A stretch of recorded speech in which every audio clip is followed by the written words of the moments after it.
السلام علیکم ورحمۃ اللہ وبرکاتہ۔ الحمد للہ رب العالمین والصلاة والسلام علی سید الانبیاء والمرسلین ومن تبعہم بإحسان الی یوم الدین، اما بعد۔ ہر قسم کی تعریف اور بڑائی اللہ رب العالمین کے لیے ہے، جو سارے جہان کا خالق اور مالک ہے۔ درود و سلام کا نزول اللہ کے تمام نبیوں اور رسولوں پر، خاص طور سے آخری نبی آخری پیغمبر محمد صلی اللہ علیہ وسلم پر۔ اسلامی بھائیوں اور ماں اور بہنوں، آج کا جو ٹاپک ہے کافی اہم ہے، خاص طور سے عورتوں کے لیے، اور سرپرست اور ذمہ دار ہونے کی حیثیت سے مرد کو بھی جاننا ہے کہ عورتوں کے کیا مسائل ہیں، تاکہ اپنے گھر میں بیوی کو، بہنوں کو، عورتوں کو بتا سکیں۔ اور عورتوں کے لیے یہ موضوع تو اہم ہے ہی۔ جو آج کا ہمارا موضوع ہے وہ ہے حج سے متعلق عورتوں کے مسائل۔ حج سے جو ریلیٹڈ عورتوں کے مسائل ہیں، ان مسائل کو آپ کے سامنے ڈسکس کریں گے۔ بہت ساری غلط فہمیاں ہیں، بہت ساری چیزیں ہیں جن کا علم لوگوں کو نہیں ہے، اور حج ایک عظیم فریضہ ہے اور اس کو جیسے تیسے لوگ انجام دیتے ہیں۔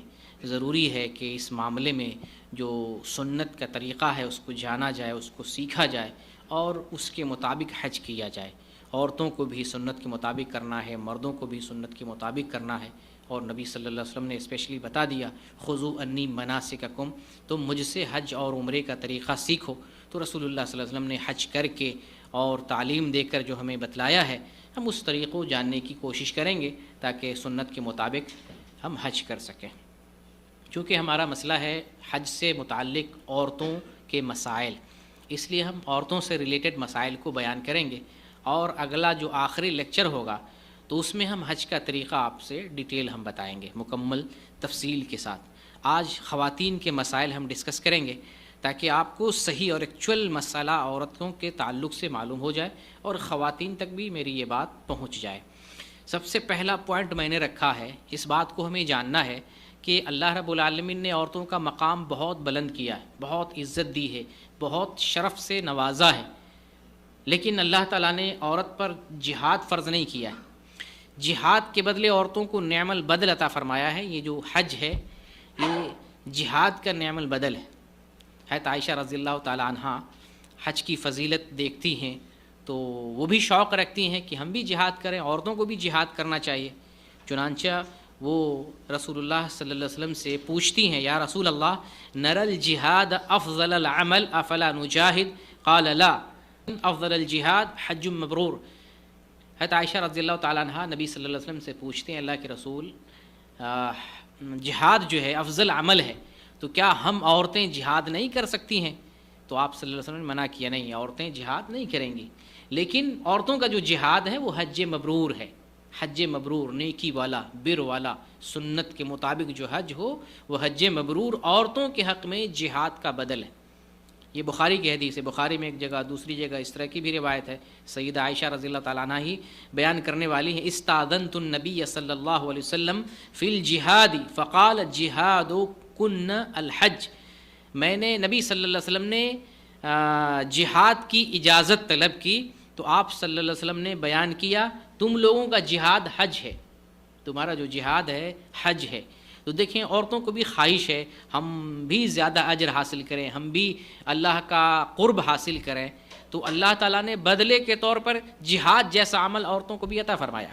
یعنی حج تو مردوں کے لیے بھی ہے، اور ساتھ ساتھ عورتوں کے لیے بھی حج کا فریضہ باقی رکھا، تاکہ جہاد کی جو فضیلت عورتیں نہیں حاصل کر پا رہی ہیں وہ بھی حج کا فریضہ انجام دے کر جہاد جیسی فضیلت وہ حاصل کر سکیں۔ حج کو جہاد سے تشبیہ دینے اور اس طرح کا جو عمل بتایا گیا ہے، اس کی وجہ یہ ہے کہ حج میں بھی سفر کیا جاتا۔ ابھی میں نے آپ کو بتایا حج کا سفر، تو حج میں بھی سفر کرنا ہے، اس میں بھی تھکان ہے، اس میں بھی محنت ہے، اس میں بھی مال خرچ ہوتا ہے، جیسے جہاد میں مال لگایا جاتا ہے۔ تو سیم وہ چیزیں حج کے اندر بھی موجود ہیں۔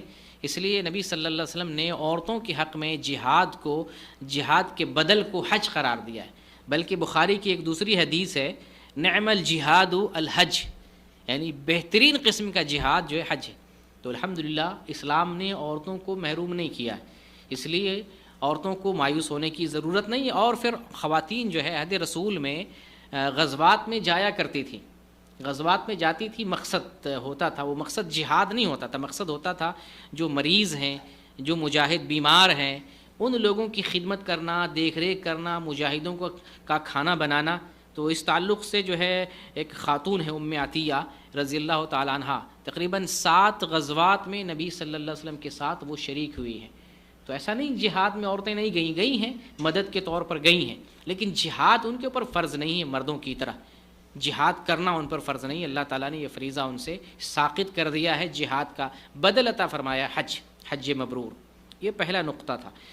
عورتوں کے تعلق سے ایک دوسرا نقطہ حج کے متعلق یہ سمجھ لیں، نبی کریم صلی اللہ علیہ وسلم کا فرمان ہے انما النساء شقائق الرجال، بے شک عورتیں مردوں کے مانند ہیں، عورتیں دینی معاملات میں مردوں کے مانند ہیں۔ اس پوائنٹ کو سمجھیں کہ عورتیں دین کے مسائل میں ویسے ہی عمل کریں گی جیسے مردوں کو کرنا ہے۔ ایسا نہیں کہ عورت کے لیے دین کا معاملہ الگ ہے، مردوں کا معاملہ الگ ہے، عورتوں کا حج الگ ہے، مردوں کا حج الگ ہے، عورتوں کا عمرہ الگ ہے، مردوں کا عمرہ الگ ہے۔ جیسے کہ ہمارے یہاں ایک فتنہ برپا ہے، عورتوں کی نماز الگ ہے، مردوں کی نماز الگ ہے۔ یہ بات صحیح نہیں ہے۔ دین کا سارا معاملہ مردوں کے لیے، عورتوں کے لیے، سب کے لیے برابر ہے۔ عورتوں کے لیے بھی حج وہی ہے جو مردوں کے لیے۔ جو بعض مخصوص مسائل ہیں عورتوں کے تعلق سے وہ الگ ہیں ان کے لیے۔ اس کی وجہ سے یہ نہیں کہا جائے گا کہ عورتوں کا حج الگ ہے، مردوں کا الگ ہے۔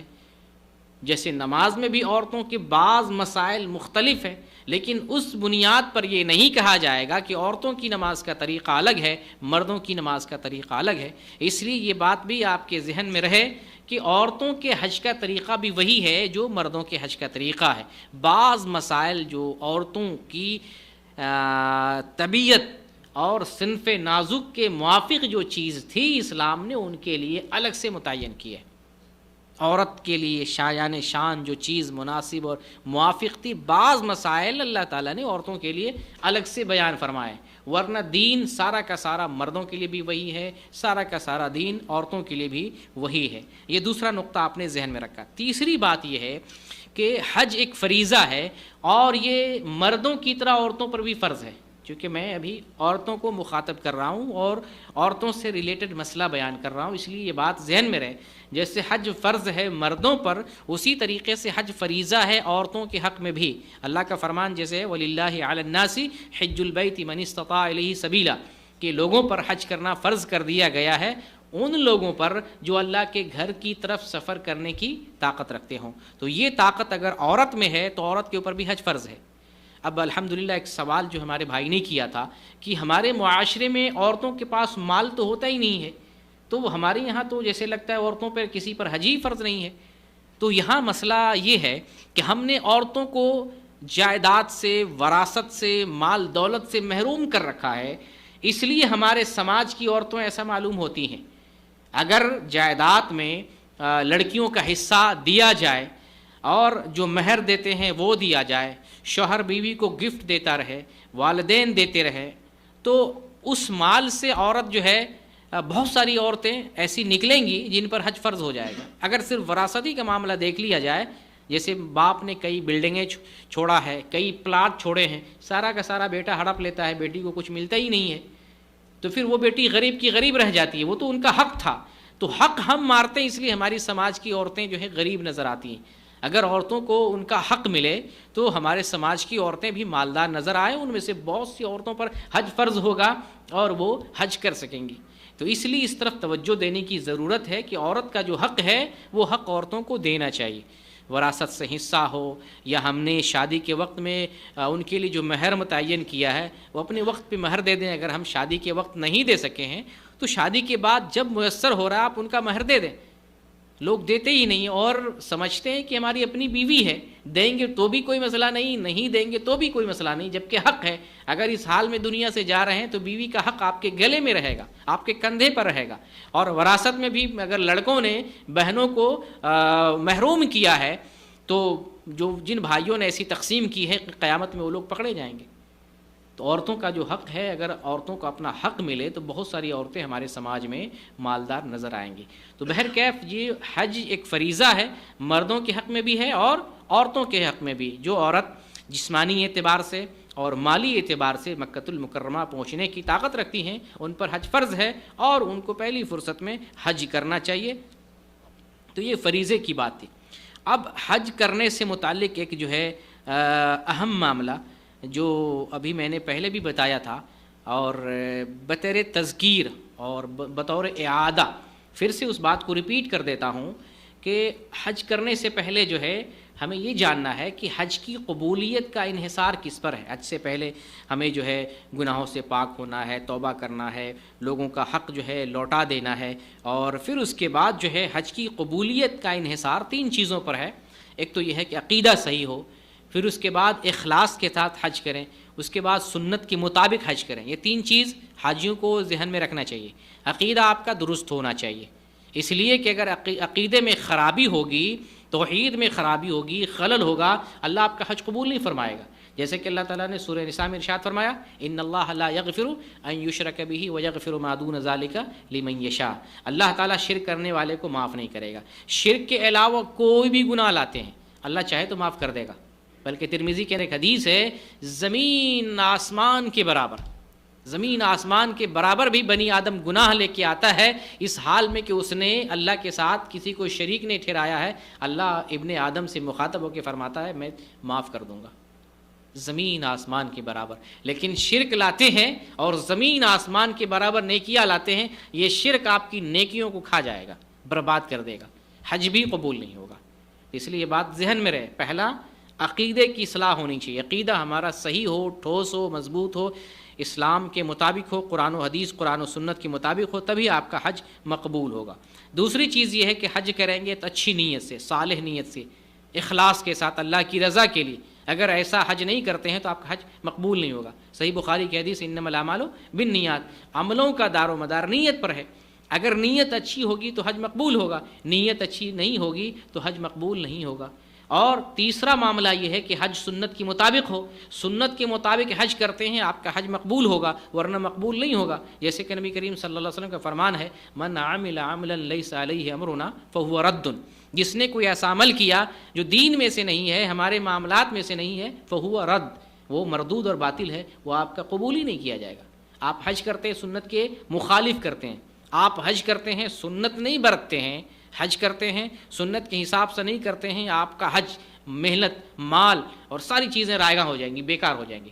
اس لیے ان تینوں چیزوں کو ذہن میں رہے، عقیدہ صحیح ہو، اخلاص کے ساتھ حج کریں، سنت کے مطابق حج کریں۔ تو سنت کے مطابق حج کرنے کے لیے آپ کو حج کا طریقہ جاننے کی ضرورت ہے۔ انشاءاللہ اگلے ہفتہ حج کا طریقہ ہم آپ سے تفصیل کے ساتھ بیان کریں گے۔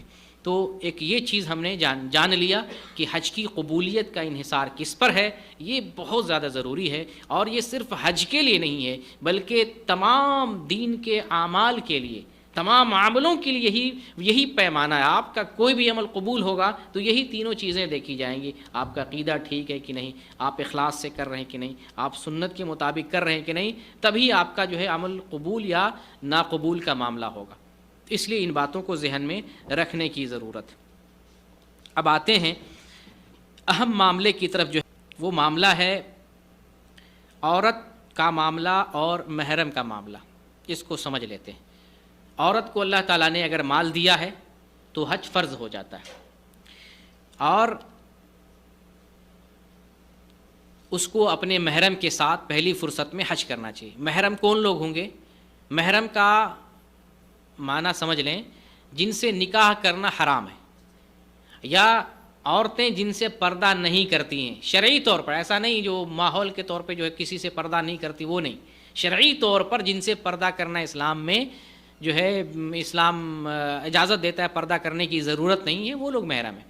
ان میں باپ، پھر باپ کی پوری نسلیں، باپ، دادا، پردادا، پھر جو ہے پھر اس کے بعد بیٹا، پوتا، پڑپوتا، اس کی نسلیں، اس میں بھائی ہیں، پھر اس کے بعد جو ہے چچا ہیں، پھر ماموں ہیں، پھر عورت کے لیے جو ہے اس کا سسر ہے، اس کا داماد ہے، پھر جو ہے عورت کے لیے اس کا بھتیجا ہے، بھانجا ہے، یہ سب محرم ہے۔ ایک محرم ساتھ میں ہو جائے اور وہ محرم بالغ ہو، بچہ نہیں، بالغ، اور بالغ ہونے کے لیے بلوغت کی نشانی ظاہر ہو۔ ہمیں معلوم ہونا چاہیے بالغ کس کو کہتے ہیں، بلوغت کی نشانی ظاہر ہو جائے تو بالغ ہے، کوئی عمر اس کی متعین نہیں۔ آج سے پہلے اکثر علماء نے کہا ہے کہ بلوغت 15 سال میں حاصل ہو جاتی ہے، جبکہ آج کل ہم دیکھتے ہیں اس سے پہلے بلوغت ہو جاتی ہے، یعنی اگر نشانی ظاہر ہو جائے، نشانی جیسے لڑکا ہے تو مونچھ یا داڑھی یا بغل کا بال یا جو ہے احتلام ہونے لگے، زیر ناف آ جائے، تو یہ سب نشانی میں سے کوئی بھی ایک نشانی ظاہر ہو جائے تو وہ لڑکا بالغ ہے، اور اگر عورت کا محرم ہے تو اس کے ساتھ وہ سفر کر سکتی ہے۔ اس لیے کسی بھی عورت کے لیے جائز نہیں ہے بغیر محرم کے حج کا سفر کرے۔ محرم کہاں چاہیے؟ جیسے آج کل بہت سے لوگ سوال کرتے ہیں کہ حج میں گورنمنٹ نے محرم کی شرط ہٹا دی ہے، تو آج کل بہت ساری عورتیں بغیر محرم کے سفر کر رہی ہیں، تو اس کا کیا مسئلہ ہے؟ تو دیکھیں، عورت کو جیسے عمرہ کر رہی ہیں مکے میں، اس میں محرم نہیں چاہیے کہ طواف میں کوئی محرم ہو، سعی میں کوئی محرم ہو، بال کٹانے میں کوئی محرم ہو، نماز پڑھنے کوئی محرم ہو، اس کی ضرورت نہیں ہے۔ محرم کہاں چاہیے؟ یہ سمجھنا ہے، محرم سفر میں چاہیے۔ آپ انڈیا سے سعودی عرب آ رہے ہیں، یہاں محرم چاہیے، انڈیا سے سعودی عرب۔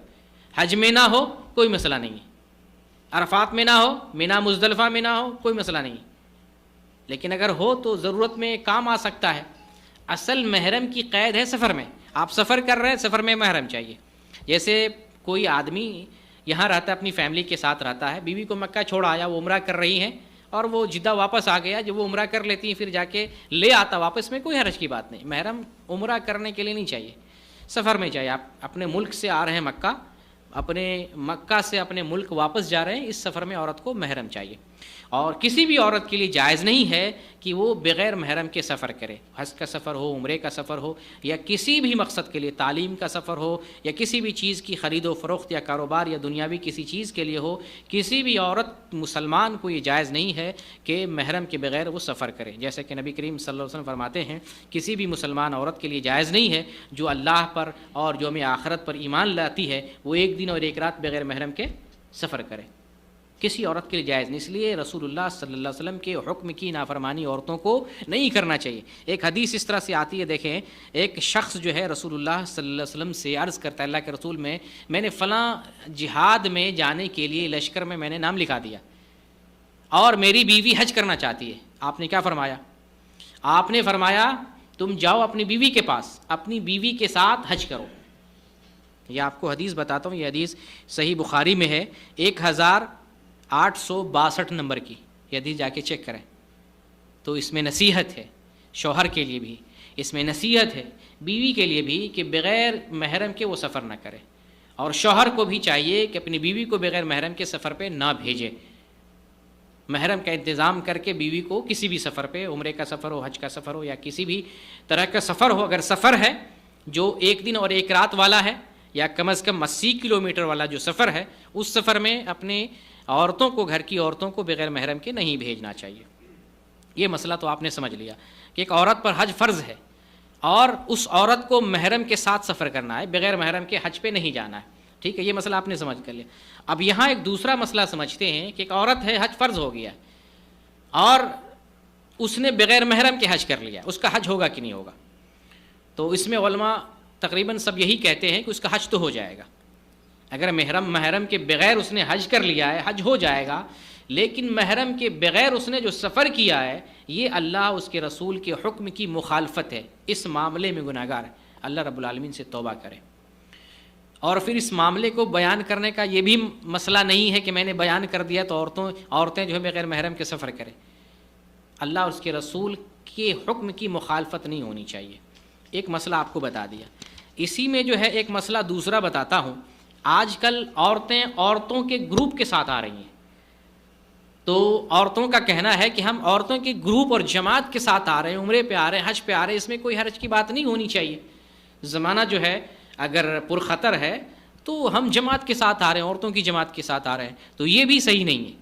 محرم مردوں میں سے ہوگا، عورتوں میں سے کوئی محرم ہی نہیں، مردوں میں سے محرم ہوگا، اور عورت کو محرم کے ساتھ سفر کرنا ہے۔ اگر عورتوں کے ساتھ سفر کر رہی ہیں تو یہ محرم کے حکم میں نہیں ہے، یہ بھی سنت رسول کی مخالفت ہے، لہٰذا اس کو بھی سنت کے مطابق نہیں کہا جائے گا۔ اگر کوئی عورت گروپ کے ساتھ آتی ہے، عورتوں کے گروپ کے ساتھ آتی ہے، تو یہ سنت کے مطابق نہیں ہے، سنت کے مخالف ہے۔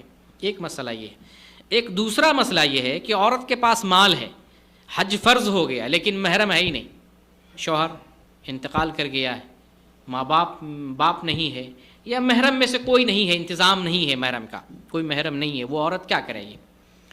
تو اس پر حج فرض نہیں. علماء کہتے ہیں اس پر حج فرض نہیں ہے. جس کا محرم نہیں ہے، مال ہے، حج فرض ہو گیا، لیکن محرم کا انتظام نہیں ہے تو اس پر حج فرض نہیں ہے. اچھا، یہاں ایک پوائنٹ یہ بھی ہم بتاتے ہیں، ہمارے ساتھ عام طور سے اکثر کے پاس جو ہے محرم کوئی نہ کوئی ہوتا ہے، لیکن ہمارے ریلیشن ایسے ہوتے ہیں کہ بات چیت نہیں ہوتی ہے، ہم کلامی نہیں ہوتی ہے، تعلقات اور محبت نہیں ہوتی ہے کہ ہم اس محرم کو لے کے سفر کر سکیں. یہ معاملہ ہوتا ہے. اکثر کے پاس محرم ہوتا ہے، محرم ایک ہی نہیں، باپ دادا ہی نہیں، بیٹا پوتا، کئی سارے لوگ ہیں، تو محرم تو ہوتا ہے، لیکن تعلقات، محبت، رشتے آپس میں نہیں ہونے کی وجہ سے وہ عورت کسی کو کہہ نہیں پاتی ہے یا کوئی اس کا ساتھ نہیں دے پاتا ہے. تو اس رشتے کو جوڑنے کی ضرورت ہے. نبی صلی اللہ علیہ وسلم نے ہمیں رشتے کو جوڑنے کا حکم دیا. رشتہ توڑنے والا گنہگار ہوتا ہے، عمل پر بھی اس کا اثر پڑتا ہے. اس لیے ہمیں اپنے محرم ہی نہیں، جو بھی تعلقات، جو رشتہ داریاں ہیں، ان رشتہ داریوں کو ہمیں بحال کرنے اور ملا کر جوڑ کر رکھنے کی ضرورت ہو، تاکہ اس طرح کا شرعی مسئلہ ہمارے ساتھ پیش نہ آئے. اور اس کے علاوہ بھی جو ہے رشتہ داری جوڑنے کا حکم ہوا ہے، تو ہمیں رشتہ داری جوڑنے کی ضرورت ہے. ہاں، اس میں ایک پہلو یہ ہے، محرم کا اگر پیسہ ہے، محرم کا انتظام نہیں، حج تو علماء کہتے ہیں ساقط حج نہیں ہے. لیکن اگر وہ عورت اپنے مال سے کسی دوسرے کے ذریعے حج کروانا چاہتی ہے، کروا سکتی ہے. حج بدل کروانا چاہے تو کروا سکتی ہے، لیکن شرط حج بدل کے لیے کہ جس نے حج بدل کرنا ہے یا جو کرے گا حج بدل، وہ پہلے اپنا حج کر چکا ہو، تبھی جا کر وہ کسی اور کی طرف سے حج بدل کر سکتا ہے. عورت اپنا مال دے، اپنا پیسہ دے، اور وہ آدمی چاہے سعودی عربی میں کیوں نہ ہو، وہ آدمی بھی حج بدل کسی عورت کی طرف سے کر سکتا ہے، یا اپنے ملک سے بھیج کر کسی کے ذریعہ حج بدل کروا سکتی ہے. اور حج بدل کا کوئی مخصوص طریقہ نہیں، وہی سیم جو حج کا طریقہ وہی طریقہ حج بدل کا ہے. صرف نیت کرتے وقت آپ نام لے لیں گے. جیسے آپ کسی عبد الرحمن کی طرف سے آپ جو ہے حج کرنا چاہ رہے ہیں، یا عورت کی طرف سے حج کر رہے ہیں، نام لے لیں گے لبیک عمرہ ان فلاں، فلاں کی جگہ جو ہے نام لے لیں گے، یا لبیک حجن ان فلاں، ان کا نام لے لیں گے. نام نہیں بھی لیتے ہیں، اللہم لبیک عمرہ، اللہم لبیک حج، آپ نے یہ کہہ دیا، دل میں نیت ہے کہ ہم فلاں کی طرف سے حج بدل کر رہے ہیں، یہی کافی ہے. باقی عمرہ میں، طواف میں، سعی میں، کہیں پر بھی ان کا نام لینے کی ضرورت نہیں، کہیں اور کوئی الفاظ اور کس طرح کی کوئی باتیں بولنے کی اور کہنے کی ضرورت نہیں ہے. یہاں ایک معاملہ اور بھی بتا دوں کہ عورت کی طرف سے مرد بھی حج بدل کر سکتا ہے، مرد کی طرف سے عورت بھی حج بدل کر سکتی ہے. اس میں جنس کا کوئی معاملہ نہیں ہے، کوئی بھی کسی کی طرف سے حج کر سکتا ہے، شرط یہ کہ وہ اپنا پہلے حج کر چکا ہو. اس سلسلے کی ایک حدیث آپ کو بتاتا ہوں، صحیح بخاری کی حدیث ہے. ایک عورت کہتی ہے، اللہ کے رسول میرے والد بوڑھے ہیں، میرے والد بوڑھے ہو گئے، سواری پر بیٹھنے کی طاقت نہیں، وہ سواری پر نہیں بیٹھ سکتے ہیں، کیا میں ان کی طرف سے حج کر سکتی ہوں؟ تو اللہ کے نبی صلی اللہ علیہ وسلم نے فرمایا ہاں، حج کر سکتی ہو. تو ایک خاتون، ایک عورت مرد کی طرف سے اپنے باپ کی طرف سے حج کر رہی ہے، تو اس میں کوئی حرج کی بات نہیں. خاتون کی طرف سے مرد حج کرے یا مرد کی طرف سے جو ہے خاتون حج کرے، اس میں کوئی حرج کی بات نہیں. اب جو ہے معاملہ احرام کا معاملہ بتاتے ہیں. احرام جو کافی سینسٹیو معاملہ ہے اور بہت ہی اہم معاملہ ہے. ابھی جو محرم کا معاملہ بتایا ہوں اس سے بھی زیادہ اہم معاملہ عورت کے حج سے متعلق احرام کا معاملہ ہے. اس میں بہت ساری عورتوں میں کنفیوژن ہے اور مرد میں بھی کنفیوژن ہے، صحیح معلومات بہت کم لوگوں کو ہے. پہلے جو ہے احرام سمجھ لیں، تب احرام کا مسئلہ ہم آپ سے ڈسکس کریں گے. احرام کہتے ہیں کس کو؟ احرام کہتے ہیں حج یا عمرے کی نیت کرنا. آپ جب نیت کرتے ہیں عمرے کی، لبیک عمرہ، احرام میں داخل ہو گئے، یہ احرام ہے. آپ جب کہتے ہیں لبیک حج، آپ حج میں داخل ہو گئے، یہ احرام ہے. احرام کپڑے کا نام نہیں، جیسے کہ ہم لوگوں نے سمجھ لیا کپڑا خریدتے ہیں اس کو سمجھتے ہیں احرام. اور بہت ساری جگہ پہ جب لوگ احرام کا کپڑا پہن لیتے ہیں اور عمرہ نہیں کر پاتے ہیں تو پریشان ہوتے ہیں. گھر ہی میں لگا، جیسے کوئی آدمی ریاض میں ہے اور احرام کا لباس لگا لیا، نہیں کر پایا تو پریشان ہو جاتا ہے کہ اب تو میں نے احرام پہن لیا ہے، اب تو لازم ہمیں عمرہ کرنا پڑے گا. تو وہ احرام نہیں، وہ احرام کا ایک یونیفارم ہے، ایک لباس ہے وہ. تو یہ احرام نیت کو کہتے ہیں، لباس کو نہیں کہتے. احرام نیت کا نام ہے، حج یا عمرے کی نیت. یہ سمجھ گئے؟ اب آپ یہ سمجھیں عورت کے احرام کا لباس کیا ہے. جیسے مرد کے لیے ہے، مرد کے احرام کا لباس سفید ہے اور بغیر سلا ہوا. سفید چادر دو، ایک چادر ایک ازار لگاتے ہیں بغیر سلا ہوا. یہ مرد کے لیے ہے، یہ احرام کا لباس ہے، یونیفارم ہے. جیسے فوجی کے پاس ایک لباس ہوتا ہے نا، ایک خاص قسم کا لباس ہوتا ہے فوجی کا، پولیس کا اور دوسرے وکیلوں کا، سب کا الگ الگ ہوتا ہے. اسی طریقے سے عمرہ اور حج کرنے والوں کے لیے مردوں میں سے ایک خاص یونیفارم ہے، سفید اور بغیر سلا ہوا. یہ تو مردوں کا ہے. عورتوں کا کیا لباس ہے؟ عورتوں کا کوئی لباس فکس نہیں. عورتوں کے احرام کا لباس کوئی فکس نہیں. عورت اپنی مرضی سے کوئی بھی لباس لگا سکتی ہے، کسی بھی طرح کا، جو بھی لباس لگائے، لیکن لباس کی کنڈیشن صحیح ہونی چاہیے. اسلام نے شرعی طور پر عورتوں کے لیے جو لباس کے اوصاف بیان کیے ہیں، ان اوصاف کے مطابق لباس ہونا چاہیے.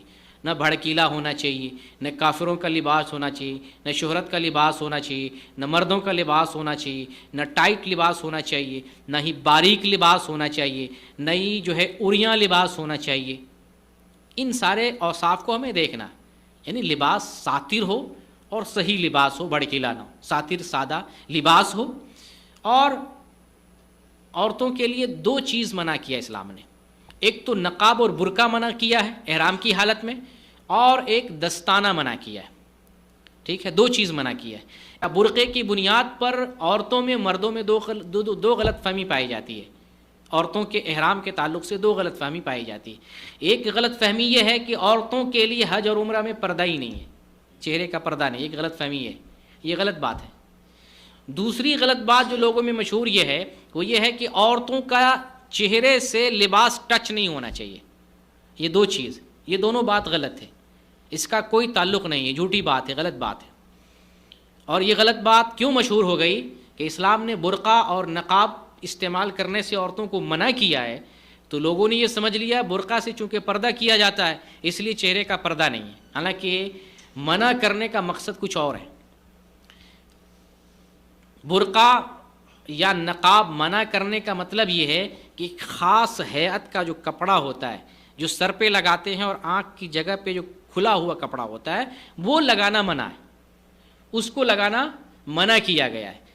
اور اسی طریقے سے ہاتھ کی ساخت کا جو ایک مخصوص لباس ہوتا ہے دستانہ، اس کو لگانے سے منع کیا ہے، لیکن پردہ سے نہیں منع کیا ہے. چہرے کا بھی پردہ کرنا ہے، ہاتھ کا بھی پردہ کرنا ہے، لیکن نقاب کے ذریعے نہیں کرنا ہے، دستانہ کے ذریعے نہیں کرنا ہے. بات واضح؟ یہ مسئلہ ہے.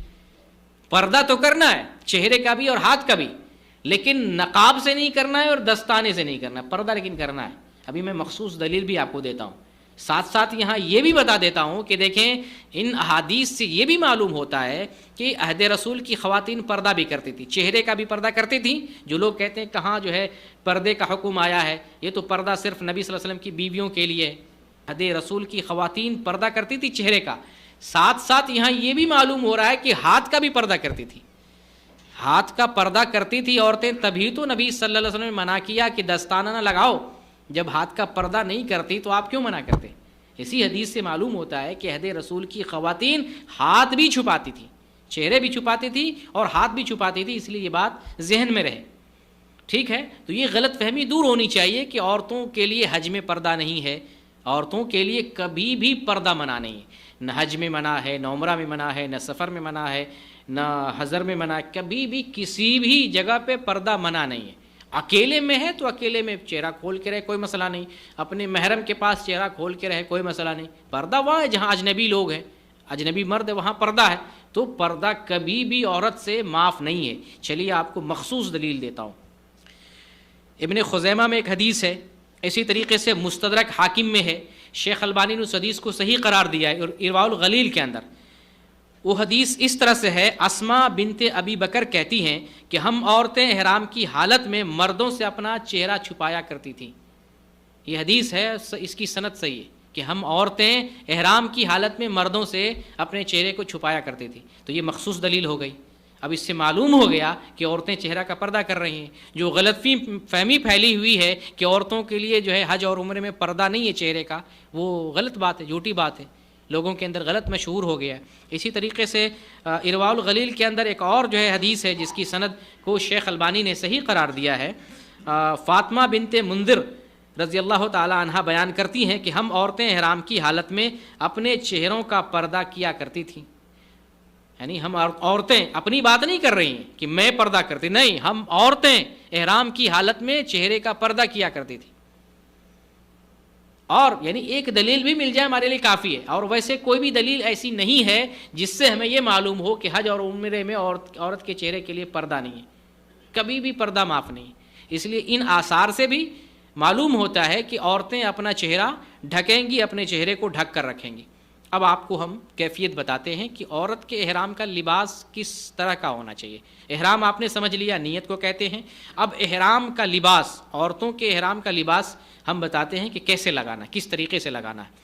عورتوں کے احرام کا لباس جیسے میں نے بتایا کہ عورت جو لباس لگانا چاہے وہ لباس لگائے، چاہے قمیض ہو، شلوار ہو، جو لگانا چاہتی ہیں، جو اپنے ماحول اور معاشرے کے لباس جو پسند کرنا چاہ رہی لباس لگائیں۔ لباس لگانے کے بعد ایک عبایا لگا لیں جو سر کے نیچے سے لے کے پیر تک، پیر کو بھی، ٹخنے کو بھی، پورے پیر کو ڈھک دے، عبایا استعمال کر لیں۔ لیکن نقاب کا اور دستانے کا جو کپڑا ہوتا ہے اس کو نہیں استعمال کرنا، ایک بڑی سی چادر اوڑھنی ٹائپ کی جو ہے استعمال کرے، جس سے چہرے، سر، چہرہ اور ہاتھ، ان ساری جگہوں کو، ان سارے مقامات کو چھپا لے۔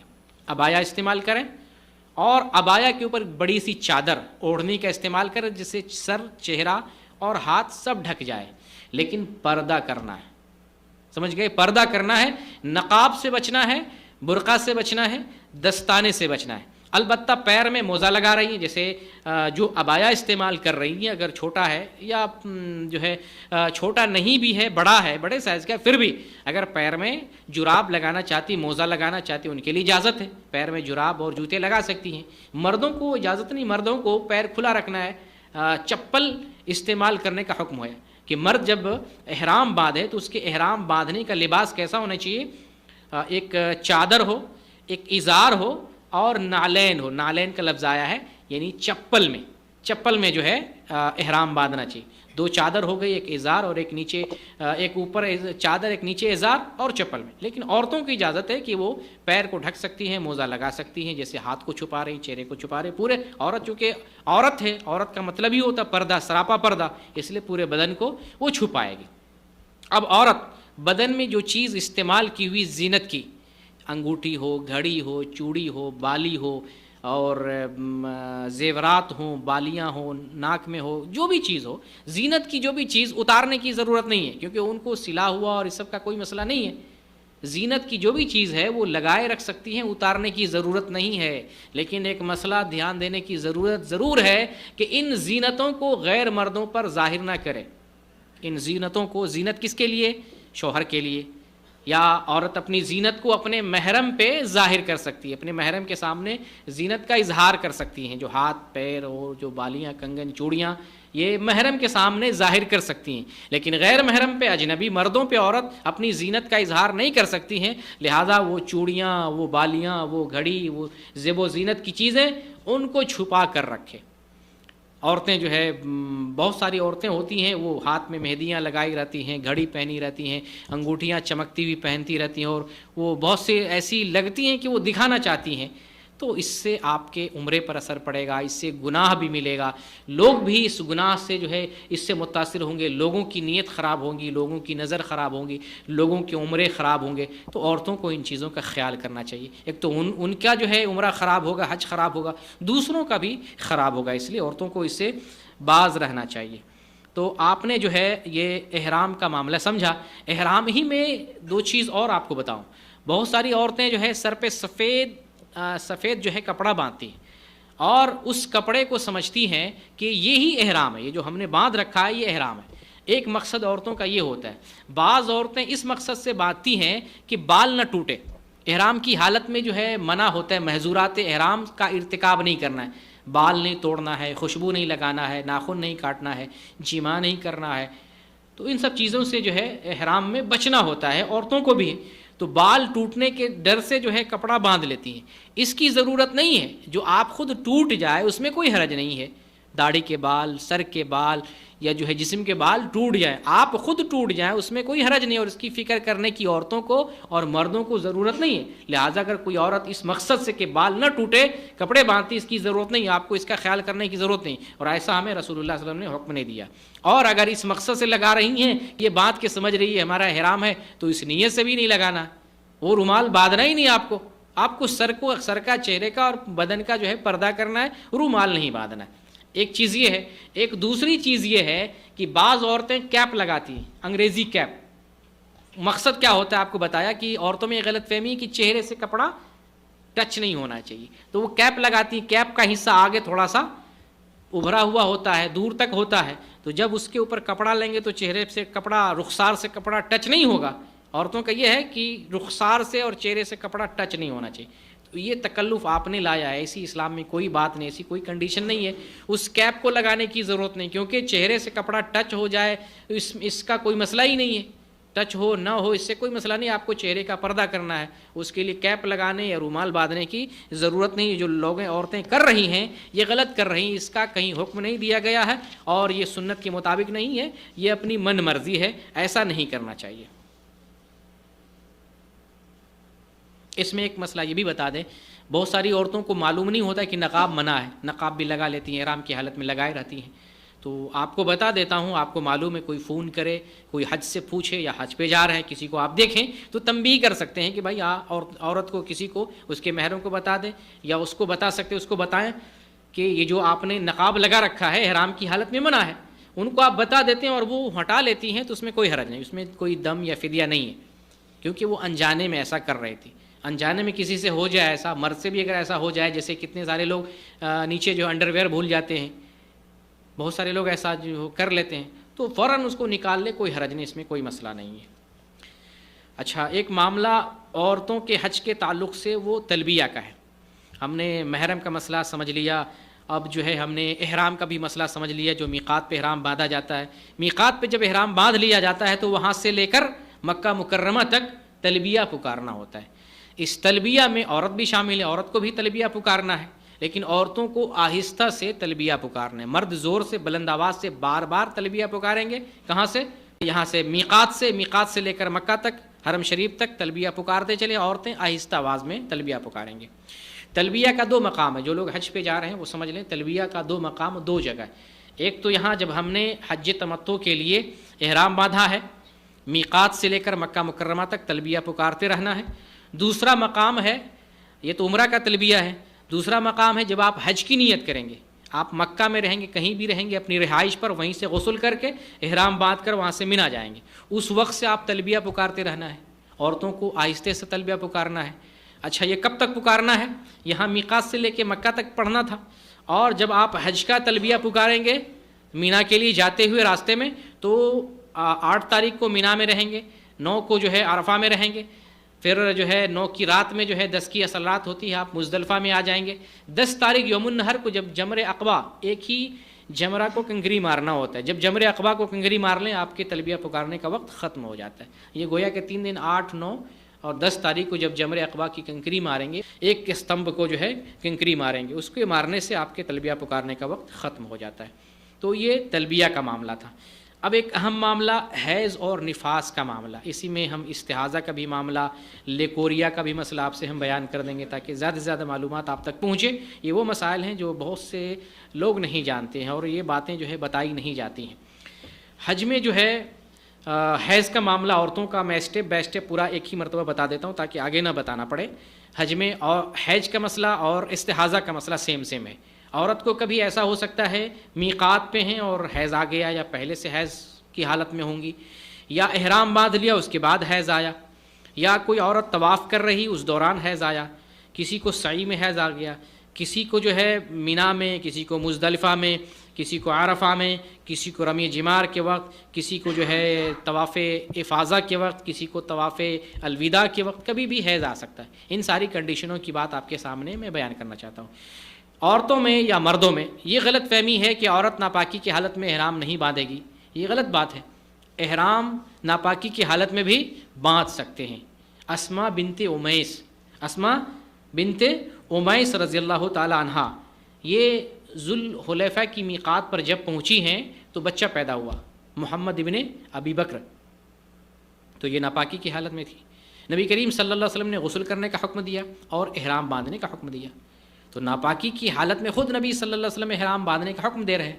تو یہ معاملہ کلیئر ہے کہ اگر عورت میقات پہ پہنچی ہیں, پہلے سے حیضہ ہیں, یا میقات پر پہنچنے کے بعد حیض میں واقع ہوئی ہیں, تو وہ احرام باندھے, غسل کر لے لگونٹ باندھ لے تاکہ جو ہے خون زمین پہ نہ گرے، اور پھر اس کے بعد جو ہے احرام باندھ لے، یعنی عمرے کی حج تمتع میں عمرے کی نیت کر لے اور احرام باندھ کر مکہ پہنچے۔ اچھا، حیض کی حالت میں عورت کیا نہیں کر سکتی ہے اور کیا کر سکتی ہے؟ ایک نماز کا معاملہ تو معلوم ہے، نماز نہیں پڑھے گی، روزے کا بھی معاملہ آپ جان چکے ہیں، روزہ نہیں رکھے گی۔ حج کے اعمال میں کیا نہیں کر سکتی؟ حج کے معاملے میں صرف طواف سے رکیں گی۔ حدیث آپ کو بتاتا ہوں، یہ حدیث صحیح بخاری میں ہے۔ حضرت عائشہ رضی اللہ تعالیٰ عنہ جب حیض میں واقع ہوئی تو نبی کریم صلی اللہ علیہ وسلم نے حضرت عائشہ رضی اللہ تعالیٰ عنہ سے بیان کیا، آپ نے ارشاد فرمایا افعلی ما یفعل الحاج غیر اللہ تطوفی بالبیت حتی تطہری، کہ تم ویسے ہی کرو جیسے حاجی لوگ کرتے ہیں۔ گویا کہ حیض کی حالت میں سب کچھ کرنا ہے سوائے طواف کے، طواف نہ کرو، جب پاک ہو جاؤ تب طواف کرنا ہے۔ گویا کہ صرف طواف منع ہے حیض کی حالت میں، باقی سارے کام یہ جو ہے حیض والی عورت انجام دے گی حج و عمرہ کے درمیان، سارے کام کریں گی، صرف طواف سے رک جائیں گی۔ جب پاک ہو جائیں گی تب غسل کر کے پاک ہو کر جو ہے وہ پھر طواف کریں گی۔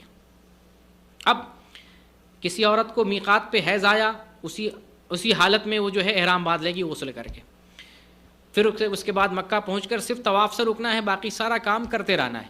کسی عورت کو طواف کے دوران حیض آ جائے، وہیں سے طواف بند، ختم، معاملہ ختم ہو گیا۔ اب جو پاک ہوں گی تب جا کر کے پھر سے نئے سرے سے طواف کریں گے، کیونکہ طواف کے لیے پاکی شرط ہے۔ کسی کو سعی میں حیض آ جائے تو کام جاری رکھیں گے، کیونکہ یہاں پاکی شرط نہیں ہے، سعی میں کوئی فرق نہیں پڑے گا۔ مینا میں ہے، حیض کی حالت میں ہے، وہاں قیام کریں گے، نماز نہیں پڑھیں گے۔ اور اسی طریقے سے مینا کے بعد عرفہ گئیں، حیض کی حالت میں سارا کام کریں گی، نماز سے رکنا ہے، باقی جو ہے دعا، استغفار، تلاوت، ذکر، یہ ساری چیزیں کریں گی۔ جتنے بھی چیزیں ہیں نماز کے علاوہ سارے اذکار، دعائیں، عبادتیں وہ کرتی رہیں گی۔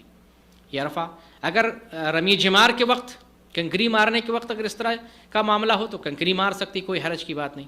اگر طواف افاضہ جو 10 تاریخ کو اگر اس وقت آ جائے تو طواف افاضہ سے رک جائیں گی، جب پاک ہوں گی تب طواف افاضہ کریں گی، باقی جو ہے جمرات کو مارنا اور مبیت مینا میں رات گزارنا وہ کرتی رہیں گی۔ تو طواف افاضہ کے پاس آ جائے، یا اگر جو ہے طواف الوداع کے پاس حیض آ جائے تو الوداع والا طواف معاف ہو جاتا ہے، حیضہ والی عورت سے، نفاس والی عورت سے طواف الوداع معاف ہو جاتا ہے، لیکن طواف افاضہ معاف نہیں ہوگا، اس کو باقی رکھیں گے یہاں تک کہ جس دن پاک ہوگی، 10 دن کے بعد، 4 دن کے بعد، 5 دن، جب پاک ہو تب طواف افاضہ کر لے۔ سپوز دیٹ کوئی عورت حیض کی حالت میں طواف افاضہ کے وقت حیض کی حالت میں آئی، یا جو ہے اس کے قریب آئی ہے اور ابھی وہ پاک نہیں ہو رہی ہے، فلائٹ جانے والی ہے، ایسی صورت میں مجبوری میں لنگوٹ باندھ کر وہ جو ہے طواف افاضہ کر سکتی ہے، مجبوری ہے۔ ورنہ اگر مجبوری نہیں ہے تو ویٹ کرے، جب پاک ہو جائے تب جو ہے پاک ہو کر غسل کر کے طواف افاضہ کرے۔ طواف افاضہ سمجھ رہے ہیں نا؟ 10 تاریخ کا طواف، عام طور سے لوگ اس کو طواف زیارت کہتے ہیں، اس لیے سمجھتے نہیں رہتے ہیں، طواف افاضہ اصل نام ہے۔ تو طواف افاضہ کے وقت اگر حیض آ جائے اور کنٹینیو ہو جائے، بند نہ ہو، سارا کام کر لیا، کنکری مارنے کا سارا کام ہے، طواف افاضہ باقی ہے تو، اور سفر جانے والا ہو گیا ہے تو لنگوٹ باندھ کر مجبوری میں وہ کر سکتی ہے، ایسی حالت میں وہ معذور مانی جائے گی، مجبور اور معذور مانی جائے گی۔ لیکن اگر سعودی عرب میں رہنے والی عورت ہے، وہ جو شوہر کے ساتھ چلے جائے، پھر جب پاک ہو جائے تو واپس آ کر کے طواف افاضہ کر سکتی، اس میں کوئی حرج کی بات نہیں۔ اور طواف الوداع تو جو ہے حیض کی وجہ سے معافی ہی ہو جاتا ہے۔ تو یہ تو جو ہے حیض کا معاملہ آپ سے ڈسکس کیا۔ استحاضہ کا معاملہ، استحاضہ میں تو کوئی چیز معاف نہیں، نہ نماز معاف ہے، نہ روزہ معاف ہے، نہ طواف معاف ہے، کچھ نہیں، سارا کام کرنا ہے۔ شرط یہ ہے کہ جہاں وضو کرنا ہے وضو کرنا ہے، پہلے صفائی کر لے کپڑوں کی اور اس جگہ کی جہاں یہ خون لگا ہوا ہے، پھر وضو کر لے، ایک وضو سے ایک وقت کی نماز پڑھ لے گی، ایک وضو سے ایک وقت کا طواف کر لے گی، اور سعی میں وضو ہی نہیں چاہیے۔ تو استحاضہ اگر کسی عورت کو بیماری والا خون آتا ہو، حیض کے علاوہ جو خون آتا ہے بیماری والا خون، اس خون میں پورا کا پورا سارا کا سارا حج کرے گی، کوئی منع نہیں ہے، البتہ احتیاط کرے، پیڈ لگائے تاکہ خون کا دھبا اس طرح کا کہیں نہ گرے، لیکن اس عالم میں سارا کام کرے گی۔ نماز کے لیے ہر نماز کے وقت اس کو وضو کرنا ہے۔ ایک معاملہ عورتوں کا لیکوریا کا معاملہ ہے، رطوبت کا، عورتوں سے سفید پانی کا انزال ہوتا ہے، سفید پانی گرتا رہتا ہے، بہت سارے لوگوں کو، عورتوں کو اس کا پرابلم ہوتا ہے۔ تو یہ رطوبت جو ہے پاک ہے، اس کا حکم پاکی کا ہے، وہ کپڑے میں لگ جائے اور بدن میں وہ کہیں پر لگے تو اس سے کپڑا اور بدن ناپاک نہیں ہوتا ہے، لیکن اس سے وضو ٹوٹ جاتا ہے، رطوبت اور لیکوریا سے وضو ٹوٹ جاتا ہے، اگر وہ جاری ہو تو وضو ٹوٹ جاتا ہے۔ لیکن جیسے استحاضہ کا معاملہ ہے، ہر نماز کے وقت وضو کرنا ہے اسی طریقے سے رطوبت میں ہر نماز کے وقت آپ وضو کر لیں. اور استعاذہ میں تو دھلنا ہے، سب کو صفائی کرنی ہے نا، یہاں تو دھلنے کی ضرورت نہیں کیونکہ اس کا حکم پاکی کا حکم ہے. وضو کر لیں پھر اس کے بعد ایک وقت کی نماز پڑھیں، وضو کر لیں ایک وقت کا طواف کریں. تو یہ جو ہے حیض کا، استحاضہ کا اور نفاس کا معاملہ اور رطوبت کا معاملہ میں نے آپ سے بیان کر دیا. اب آپ جو ہے حج کے اعمال کو سرسری بیان کروں، کل تو بیان کرنا ہی ہے ڈیٹیل کے ساتھ. اب عورتوں کو حج کا معاملہ بھی جاننا ہے. پہلے جو ہے حج سمجھ لیں، حج 3 قسم کا ہوتا ہے: حج افراد، حج قران، حج تمتع. حج قران نبی صلی اللہ علیہ وسلم نے کیا ہے، لیکن حج تمتع کرنا افضل ہے. اللہ تعالیٰ اگر آپ کو حج کی سعادت نصیب فرمائے تو حج تمتع ادا کریں. اور حج تمتع جب کریں گے تو جب آ رہے ہیں، حج کا مہینہ ہے، حج کے 3 مہینے ہوتے ہیں: شوال، ذوالقعدہ، ذوالحجہ. یہ 3 مہینے حج کے مہینے ہیں. ان 3 مہینوں میں اگر آ رہے ہیں کسی بھی وقت تو آپ عمرہ، حج کے لیے عمرہ کر سکتے ہیں، لیکن لازم ہے آپ مکے میں رہنا پڑے گا. اگر آپ عمرہ کر کے اہل جدہ، اہل عیال میں گھر واپس آ جائے تو پھر وہ نہیں مانا جائے گا. اور کوئی انڈیا چلا جائے، کوئی دوسرے شہر کا ہو، ریاض، القصیم کا ہو، واپس چلا جائے، نہیں مانا جائے گا. عمرہ کر کے حج کا عمرہ کر رہے ہیں تو آپ کو وہاں اسٹے کرنا پڑے گا. اور ایک غلط فہمی لوگوں میں یہ ہے کہ حج کے مہینوں میں اگر آپ عمرہ کرتے ہیں تو حج فرض ہو جاتا ہے. یہ غلط بات ہے، یہ صحیح بات نہیں ہے. حج کے مہینوں میں بھی اگر آپ سنگل عمرہ کرنا چاہیں کوئی حرج کی بات نہیں. نبی صلی اللہ علیہ وسلم نے جتنے عمرے کیے ہیں سب حج کے مہینے میں ذوالقعدہ میں کیے ہیں. آپ نے جتنا بھی عمرہ کیا ہے ذوالقعدہ میں کیا ہے، سوائے ایک عمرہ کے جو آپ نے حج کے ساتھ کیا تو جو ہے حج کے مہینے اس میں ذوالحجہ میں ہوا، باقی سارے کے سارے ذوالقعدہ میں. تو ذوالقعدہ تو حج کے مہینے میں نا، شوال ذوالقعدہ حج کا مہینہ ہے. تو اگر حج عمرہ کرنے سے حج فرض ہو جاتا تو نبی صلی اللہ علیہ وسلم ہر عمرے کے ساتھ پھر حج کرتے. تو ایسی بات نہیں ہے، آپ بغیر حج کے بھی آپ عمرہ کر سکتے ہیں. ٹھیک ہے. تو آپ جب حج تمتع کر رہے ہیں، پہلے جو ہے میقات سے احرام باندھ کر مکہ گئے. آپ نے جو ہے عورتوں کے لیے خاص اسپیشلی بتا رہا ہوں، طواف کیا عورت نے. پھر اس کے بعد جو ہے طواف میں عورتوں پر رمل نہیں ہے. طواف میں مردوں میں 3 چکروں میں رمل ہے، اگر کرنا چاہے تو یہ سنت ہے، عورتوں پہ رمل نہیں ہے. آپ عورت نے طواف کر لیا، پھر حرم شریف میں کہیں پر بھی نماز پڑھ لیں. اور صحیح جگہ دیکھیں، عورتوں کا معاملہ تھوڑا سینسٹیو ہوتا ہے، اس لیے صحیح جگہ دیکھ کر عورتوں کو نماز پڑھنا چاہیے. کہیں پر بھی جہاں پیر لگ جائے، جہاں ٹچ ہو جائے، جہاں دھکا لگ جائے، عورتوں کو ایسی جگہ پہ نماز نہیں پڑھنا چاہیے. حرم میں مامون جگہ پہ جا کر وہ نماز ادا کریں. طواف کے بعد جو ہے آپ حرم شریف میں 2 رکعت کہیں بھی نفل نماز پڑھ لیں. طواف کے بعد آپ سعی کرنے کے لیے آ جائیں. سعی میں جو ہے عورتوں پر رمل نہیں ہے مردوں کی طرح، جیسے مردوں کو ہری بتی کے درمیان دوڑنا ہے، عورتوں کو نہیں دوڑنا ہے. 7 چکر جو ہے صحیح کر لیں. صحیح کرنے کے بعد اب عورت جو ہے اپنے بال کو، یہ انگلی کا 3 حصہ ہے نا، 3 پور، اس میں سے 1 پور کے برابر وہ بال کاٹیں گی. کیسے کاٹنا ہے؟ پورے سر کے بال کو ایسے یوں لے کر کے نیچا کریں گے، بکھرے ہوئے ہوں سارے کو جمع کریں اور نیچے کر لیں. نیچے سے جو ہے انگلی کے 1 پور کے برابر، چاہے خود سے چاہے کسی اور سے، خود سے بھی کاٹ سکتی، کوئی حرج کی بات نہیں. 1 پور کے برابر بال کاٹ لیا، وہ حلال ہوگی، عمرہ ان کا جو ہے مکمل ہو گیا. اب حج کب سے کریں گی؟ حج جو ہے اب وہ مکے میں اسٹے کریں گی. آپ بھی اسٹے کریں گے، جو بھی مرد ہیں عورتیں ہیں مکے میں اسٹے کریں گے، جس ہوٹل میں جس رہائش پہ آپ موجود ہیں. اب جو 8 تاریخ ہے یوم الترویہ، اس تاریخ کو اپنی رہائشی سے غسل کریں، اسی وقت حج کی نیت کر لیں، لبیک حجن، حج کی نیت کر لیں. اور تلبیہ پکارتے عورتیں جو ہے مینا، اور مرد سارے حضرات حاجی لوگ مینا پہنچیں گے. مینا پہنچ کر عورتوں کو آہستہ تلبیہ پکارنا ہے. مینا پہنچ کر یہاں جو ہے 5 وقت کی نماز پڑھنی ہے. 5 وقت کی یہاں مینا میں نماز پڑھنی ہے. ظہر کے وقت پہنچ جائیں گے، ظہر سے پہلے پہنچے، ظہر کی نماز، پھر عصر کی نماز، مغرب کی نماز، عشاء کی نماز، پھر فجر کی نماز. 5 وقت کی یہاں نماز پڑھنی ہے. ہر نماز کو اپنے وقت پہ پڑھنا ہے اور قصر کے ساتھ پڑھنا ہے. یہ سنت طریقہ، وہ قصر کے ساتھ پڑھنا ہے، اپنے وقت پہ پڑھنا ہے. مینا میں آپ نے نماز پڑھ لی. اب جب فجر کی نماز پڑھ لی، جب سورج طلوع ہو جائے، سورج نکل جائے، پھر مینا سے عرفات کی طرف کوچ کرنا ہے.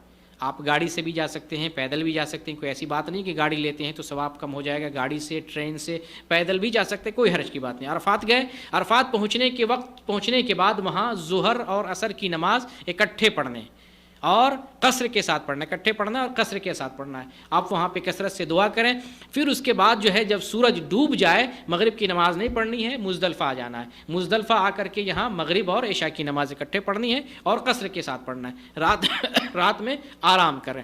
پھر اس کے بعد جب صبح فجر کی نماز پڑھیں تو مرد عورتیں سارے لوگ کہاں جائیں گے؟ مینا، جمرات کی طرف جائیں گے، کیونکہ آج یوم النحر 10 تاریخ ہے. آج جو ہے بڑے بڑے کام ہیں. حاجیوں کو، حج تمتع کرنے والوں کو 5 کام کرنا پڑتا ہے. پہلے یہ مسئلہ سمجھ لیں کہ اگر کوئی عورت بیمار ہے یا مرد ہی بیمار ہے، معذور ہے، مجبور ہے، تو آدھی رات کے بعد کنکری مارنے کے لیے مزدلفہ سے مینا جا سکتے ہیں. یہ بات سمجھ لیں. سودا رضی اللہ تعالیٰ عنہ بھاری بھرکم بدن والی تھی، تو نبی صلی اللہ علیہ وسلم سے مینا جانے کی اجازت مانگی، تو آپ صلی اللہ علیہ وسلم نے رات ہی میں مینا جانے کی اجازت دے دی اور پہلے جا کر کے کنکری مار کے فارغ ہوں گے. بھاری بھرکم بدن والی یعنی تکلیف ہو سکتا تھا بھیڑ بھاڑ کی وجہ سے. حضرت عائشہ رضی اللہ تعالیٰ عنہ فجر کی نماز پڑھ کے نبی کریم صلی اللہ علیہ وسلم کے ساتھ پہنچتی ہیں اور وہ افسوس کرتی ہیں، اے کاش میں نے بھی اجازت لے لی ہوتی تو مجھے بھی وہی خوشی حاصل ہوتی. تو اگر کوئی عورت بیمار ہے، معذور ہے، مجبور ہے، تو رات میں آدھی رات کے بعد جا سکتی ہیں. اس میں یہ بھی ایک مسئلہ ہے کہ اگر کوئی عورت کنکری نہیں مار سکتی ہے تو نیابت کے طور پر کوئی دوسرا آدمی عورت کی طرف سے یا مرد ہی ہو، معذور ہو، کنکری نہیں مار سکتا ہے، تو نیابت کے طور پر دوسرا کوئی کنکری مار سکتا ہے. یہ معاملہ صرف کنکری مارنے میں ہے اور دوسری چیز میں نہیں ہے. کنکری دوسرا مار سکتا ہے معذور ہو تو. اگر معذور نہیں ہے تو رات میں عورت کے لیے، معذور لوگوں کے لیے رات ہی میں جانے کی اجازت ہے. لیکن وقت کون سا ہے؟ 10 تاریخ کو یوم النہر کو. یوم النہر کو 10 تاریخ کو جب فجر کی نماز پڑھ لیں، پھر اب اس کے بعد آپ مینا کی طرف، جمرات کی طرف کوچ کریں. حج تمتع کرنے والے 5 کام کریں گے. پہلا کام جو ہے رمی جمار یعنی کنکری مارنا. کس کو مارنا ہے؟ جمر عقبہ کو. جمر عقبہ جو مکہ کی طرف ہے، مکہ کی طرف سے فرسٹ پڑتا ہے، اس کو 7 کنکری ماریں گے. اللہ اکبر بول کر کے 7 کنکری ماریں. پہلا کام ہو گیا. دوسرا کام ہے کہ آپ جو ہے قربانی کریں گے، ٹھیک ہے. اور تیسرا کام ہے بال کٹائیں گے. قربانی کا پیسہ جمع ہوتا ہے، کوئی آدمی کنکری مار لے اور بال کٹا لے، یہ 2 کام کر لے تو اس سے تحلل اول حاصل ہوتا ہے. تحلل اول اس کا مطلب یہ ہے کہ آپ حلال ہیں لیکن فرسٹ حلال ہیں. ابھی سب کچھ آپ کے لیے حلال ہو گیا لیکن بیوی حلال نہیں ہوئی. عورتوں کو سمجھنا چاہیے اور مردوں کو بھی. 2 کام کرنے سے، 10 تاریخ کو 2 کام کرتے ہیں تو تحلل اول حاصل ہوتا ہے. بیوی کے علاوہ سب چیز حلال. لیکن آپ تیسرا کام طواف افاضہ ایک اور کام کر لیتے ہیں، 3 کام کر لیتے ہیں 10 تاریخ کو، تب آپ بیوی بھی حلال ہو جاتی ہے. اب بیوی سے بھی ہم بستری کر سکتے ہیں. تو جب آپ جو ہے 10 تاریخ کو کنکری مار لیا، آپ نے بال کٹا لیا، اب آپ احرام اتار سکتے، پابندی ختم. اب آپ اپنے سول ڈریس میں آپ مکہ جا کر طواف افاضہ کریں، پھر اس کے بعد حج کی سعی کریں اور پھر جو ہے واپس آ جائیں. یہ 5 کام ہیں. تو حج 10 تاریخ کو 5 کام کرنے ہیں، ٹھیک ہے.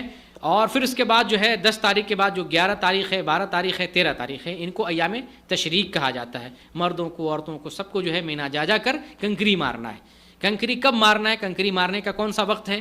کنکری مارنے کا افضل وقت ہے زوال کے بعد سے لے کر مغرب سے پہلے، سورج ڈوبنے سے پہلے افضل وقت ہے. اگر کوئی آدمی اس دوران نہیں مار سکتا ہے تو مجبوری میں مغرب کے بعد بھی اور رات میں بھی، عشاء کے بعد بھی کنکری مار سکتا ہے. لیکن کوشش کرے کہ زوال کے بعد، جب زوال کیسے سمجھیں گے؟ ظہر کی اذان ہو جائے سمجھ لے کنکری مار سکتے ہیں. اس کے بعد آپ کنکری مار سکتے ہیں، مغرب سے پہلے مار سکتے ہیں، مجبوری میں مغرب کے بعد بھی مار سکتے ہیں. اگر کوئی آدمی 12 تاریخ کے بعد واپس آنا چاہے حج سے تو آ سکتا ہے، لیکن اس کے لیے ضروری ہے کہ سورج ڈوبنے سے پہلے مینا کو چھوڑنا پڑے گا. سورج ڈوبنے سے پہلے، اگر سورج ڈوب گیا مینا ہی میں آپ ہیں، اب آپ کو 13 کی کنکری بھی مارنی پڑے گی. 13 کی کنکری ماریں. اب آپ کے حج کا تقریباً سارا کام ہو گیا ہے. ایک کام باقی ہے، وہ طواف الوداع ہے. طواف الوداع کب کرنا ہے؟ آپ مکہ میں ٹھہرے رہیں. جب آپ انڈیا، پاکستان، بنگلہ دیش اپنے ملک کو رخصت ہونے والے، رخصت سے کچھ لحظہ، کچھ لمحہ یا کچھ گھنٹہ سمجھ لے، 2-4 گھنٹے 3 گھنٹے، بہت پہلے نہیں کرنا ہے، 1-2 دن پہلے نہیں، کچھ لمحہ، کیونکہ اس میں بھی لوگ غلطی کرتے، اس لیے میں بار بار ریپیٹ کر رہا ہوں. طواف الوداع جب آپ اپنے وطن کو لوٹنے لگ جاتے ہیں، اس سے کچھ دیر پہلے، 1 گھنٹہ 2 گھنٹہ 3 گھنٹہ کوئی مسئلہ نہیں ہے، لیکن بہت دیر پہلے، 24 گھنٹہ پہلے، 2 دن پہلے ایسا نہیں کرنا چاہیے. جب لوٹنے لگیں اس سے کچھ دیر پہلے طواف الوداع کریں اور اپنے ملک وطن جو ہے لوٹ آئیں. یہ جو ہے حج کا معاملہ تھا. تو یہ حج کا معاملہ ہم نے آپ سے بتا دیا. اب آتے ہیں کچھ مزید ہم نصیحتیں، کچھ غلط فہمیاں دور کرنے کی کوشش کرتے ہیں. پہلی بات یہ ہے کہ عورتوں کو حج کے دنوں میں اور عام دنوں میں جیسے منع کیا جاتا ہے، مسجد عورتیں نہیں جا سکتی ہیں، مسجد جانا جائز نہیں عورتوں کے لیے، اپنے ہوٹلوں میں عورتوں کو نماز پڑھنا چاہیے، تو یہ بات صحیح نہیں. عورتیں مسجد جا سکتی ہیں، اتنے دور سے حج پہ آ رہی ہیں، حرم شریف سے جو ہے روکا جاتا ہے کہ تم اپنے گھر میں نماز پڑھ لو، تو یہ صحیح نہیں ہے. عورتیں اگر مسجد میں نماز پڑھنا چاہتی ہیں تو ان کو جو ہے روکنا نہیں چاہیے، عورتیں حرم شریف میں نماز پڑھ سکتی ہیں، ٹھیک ہے۔ حیض والی عورت حرم شریف میں نہیں جائیں گے، لیکن صحن جو ہے صحن میں بیٹھ سکتی ہیں، اندر نہیں جائیں گے لیکن صحن میں بیٹھ سکتی ہے۔ تو عورتیں مسجد جا سکتی ہیں۔ جو مرد جو ہے یا جو مولانا اور مفتی عورتوں کو ہوٹلوں میں رہنے اور مسجد سے روکنے کی تعلیم دیتے ہیں، ان کا یہ جو ہے معاملہ اور ان کا یہ فتویٰ قرآن و حدیث کے خلاف ہے۔ ہم عورتوں کو بتا رہے ہیں، صحیح مسئلہ بتا رہے ہیں کہ ان مفتیوں کی بات کو نہ مانیں۔ اگر آپ مسجد میں نماز پڑھنا چاہتی ہیں تو مسجد جا سکتی ہیں، آپ کو کوئی روکنے والا نہیں ہے۔ دوسری بات یہ ہے کہ عموماً مسجد میں جو ہے ہر فرض نماز کے بعد جنازے کی نماز ہوتی ہے، تو جنازے کی نماز جیسے مرد پڑھ سکتے ہیں ویسے عورتیں بھی پڑھ سکتی ہیں۔ اس لیے عورتوں کو یہ معلوم رہے کہ تقریباً ہر نماز کے بعد حرم شریف میں جنازے کی نماز ہوتی ہے، لہٰذا آپ جو ہے جب فرض نماز پڑھیں تو کچھ ویٹ کریں، اور ویٹ کرنے کے بعد دیکھیں اگر جنازہ ہے تو جنازے میں شرکت کریں، جنازے کی نماز آپ پڑھ سکتی ہیں۔ یہ ایک چیز ہے۔ دوسری چیز یہ ہے کہ بہت سارے لوگ سمجھتے ہیں احرام کی نماز ہے، احرام کی کوئی نماز نہیں، احرام کی کوئی مخصوص نماز نہیں ہے۔ ہاں اگر کوئی آدمی احرام باندھا ہے اور وضو کیا ہے اسی وقت وضو کی سنت پڑھ سکتا ہے، وضو کی نیت سے سنت الوضو پڑھ سکتے ہیں، لیکن احرام کی کوئی نماز نہیں ہے۔ نبی صلی اللہ علیہ وسلم جو ہے اصل میں نماز کے وقت ہی احرام باندھے تھے، تو نماز آپ نے پڑھی تھی، تو نماز پڑھی تو لوگوں نے سمجھا جو احرام کی وہ نماز ہے، تو وہ احرام کی نماز نہیں، وہ فریضہ تھا، فرض نماز تھا، تو احرام کی کوئی نماز نہیں۔ دوسری بات یہ ہے کہ یہ عورتوں کے تعلق سے خاص طور سے بتا رہا ہوں کہ عورتیں جو ہمارے ملک سے آتی ہیں وہ عرفات میں خاص طور سے عرفاتی بھائی بناتی ہیں۔ کسی لڑکے کو پکڑ لیا، جیسے اب ہمارے پاکستان میں، انڈیا میں خاص طور سے کسی لڑکی جو ہے کسی لڑکے کو بندھن باندھ دیا، راکھی بندھن، اب وہ بھائی بن جاتا ہے۔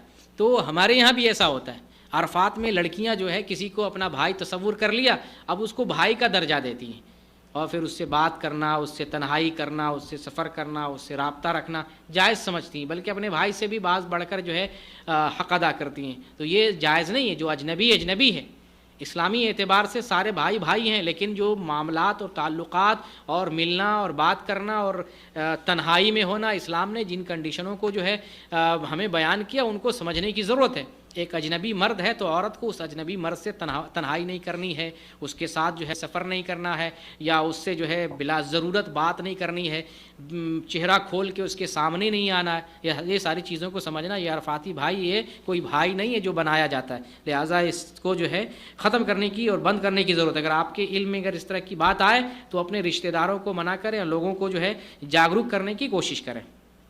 ایک دوسری چیز یہ ہے کہ خاص طور سے عورتیں اس میں ہیں کہ حرم کے کبوتروں کو بہت فضیلت دیتی ہیں، بڑا ثواب سمجھتی ہیں۔ جانور تو بہت سارے ہیں دنیا میں، لیکن صرف کبوتر ہی کو جو افضل سمجھنا، دانے اسی کو ڈالنا، تو کھلائیں، سارے جتنی مخلوق ہے سب کو کھلائیں۔ مخلوق کو ہمیں کھلانے کی ضرورت نہیں، اللہ تعالیٰ نے ان کا انتظام کیا ہے، جیسے ہمارا اللہ تعالیٰ نے انتظام کیا ہے ویسے اللہ تعالیٰ نے مخلوق کا انتظام کیا ہے، ہمیں دانہ ڈالنے کی ضرورت نہیں۔ اور خاص طور سے یہ عقیدہ ہوتا ہے کہ یہ افضل ہے، اس کو دانہ ڈالنے سے زیادہ ثواب ملے گا، تو کسی کبوتر کو افضلیت حاصل نہیں ہے، ساری مخلوق، سارے پرندے چرند پرند سب ایک ہے، کسی کو افضلیت حاصل نہیں کہ حرم میں کبوتر ہے تو یہ افضل ہو گیا، یہ اللہ اور رسول والا ہے، نماز روزہ پڑھنے والا ہے، پاک ہو گیا، ایسا نہیں ہے۔ حرم کا کبوتر ہو یا غیر حرم کا کبوتر سب برابر ہیں۔ دوسری بات یہاں جو خطرناک معاملہ ہے وہ یہ معاملہ ہے کہ بہت ساری جو ہے یعنی جاہل عورتیں، نادان عورتیں، وہ جو دانہ ڈالا ہوا ہوتا ہے نا، جھوٹا دانہ لے کر آتی ہیں اور یہ تصور کرتی ہیں کہ جن کو اولاد نہیں ہوا ہے ان دانوں کی برکت سے اولاد ہو جائے گی۔ یہ سب سے خطرناک معاملہ ہے۔ تو بتائیے، یہ تو عقیدے کی خرابی ہے کہ ہم اللہ پر سے بھروسہ اتار کر ہم دانوں پہ اور کس کی چیز پر عقیدہ رکھتے ہیں۔ اسی طرح کا ایک اور معاملہ ہے، جو مدینہ جاتی ہیں تو وہاں پر مریم بوٹی ملتا ہے، مریم بوٹی لاتے ہیں اور مریم بوٹی سے جو ہے اولاد ہونے کی جو ہے امید لگاتے ہیں کہ مریم بوٹی سے اولاد ہوتی ہے، اور اس مریم بوٹی کو عیسیٰ علیہ السلام کی طرف منسوب کرتے ہیں۔ یہ نسبت صحیح نہیں، جھوٹی نسبت ہے۔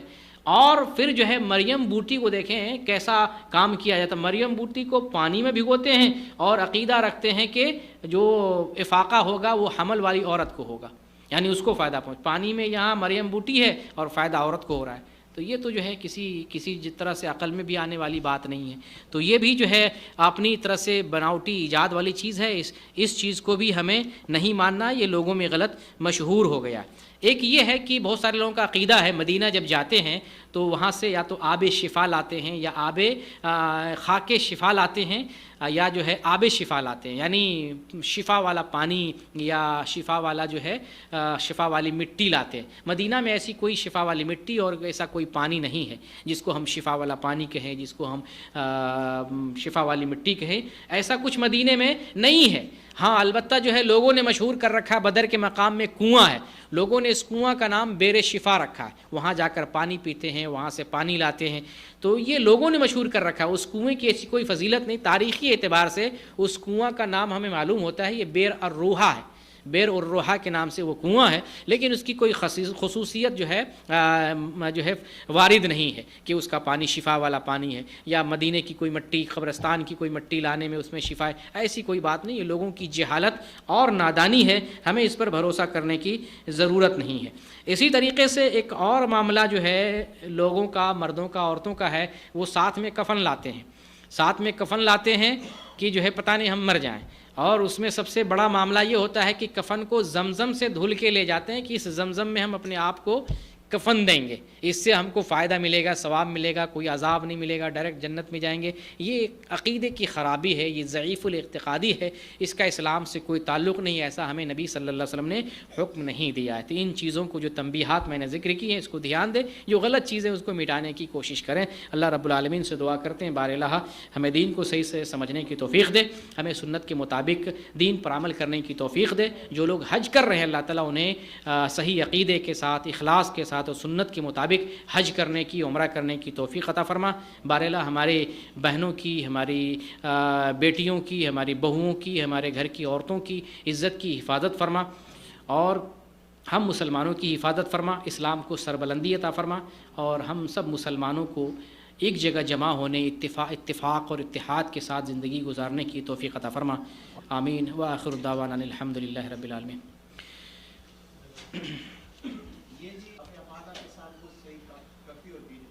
جی ہاں، ایک مسئلہ یہ ہے کہ اگر طواف افاضہ، قارن کا مسئلہ آپ بتا رہے ہیں، ہاں قارن اور مفرد اگر آدمی طواف قدوم اگر کرے، طواف قدوم جو مکہ جاتے ہیں، طواف قدوم یہ سنت ہے قارن کے لیے بھی اور مفرد کے لیے بھی، اگر وہ طواف قدوم کے ساتھ سعی کر لیتے ہیں تو وہ سعی جو ہے طواف افاضہ کے وقت کرنے کی ضرورت نہیں، کیونکہ وہ حج کی سعی ہوتی ہے اصل میں۔ جی وہ نہیں لگانا، وہ پٹی نہیں استعمال ہی نہیں کرنا ہے، چادر استعمال کرنا ہے۔ نہیں جیسے عورتیں ساڑی میں، جیسے عورتیں گھونگھٹ کرتی ہیں نا، یعنی یا جو ہے دوپٹے، جو شمیز کلوار میں ایک دوپٹہ آتا ہے نا، اوڑھنی آتی ہے، بڑی سی اوڑھنی استعمال کرے جسے چہرہ اور ہاتھ کا پردہ کرنا ہے، وہ مخصوص کپڑا ہوتا ہے نا، وہی تو اصل منع ہے۔ نہیں طواف قدوم سنت ہے، ڈائریکٹ میں نہ جا سکتا ہے، ڈائریکٹ میں نہ جا سکتا ہے، طواف قدوم سنت ہے، لیکن ٹرن اس کے لیے فائدہ یہ ہے کہ اگر صحیح کر لیتا ہے طواف قدوم کے ساتھ تو حج میں نہیں کرے گا۔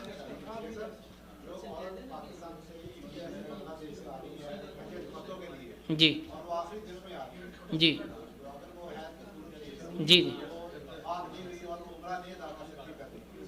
تو نہیں احرام باندھ کے وہ تو جو ہے طواف چھوڑ دے گی، باقی سب کر سکتی ہے نا، طواف بعد میں کر لیں، طواف جو حضرت عائشہ رضی اللہ تعالیٰ عنہ کا یہی معاملہ تھا نا، وہ عمرہ نہیں کر سکی تھی تو بعد میں انہوں نے کیا تھا، یا تو اگر عمرہ بھی چھوڑ دیتی ہیں تو جب پاک ہو جائیں تو پھر سے وہ کر لیں، بعد میں کر سکتی ہیں۔ حضرت عائشہ رضی اللہ عنہ کا یہی معاملہ تھا، وہ رو رہی تھی، جو ہے سب نے عمرہ کیا تھا انہوں نے نہیں کیا تھا۔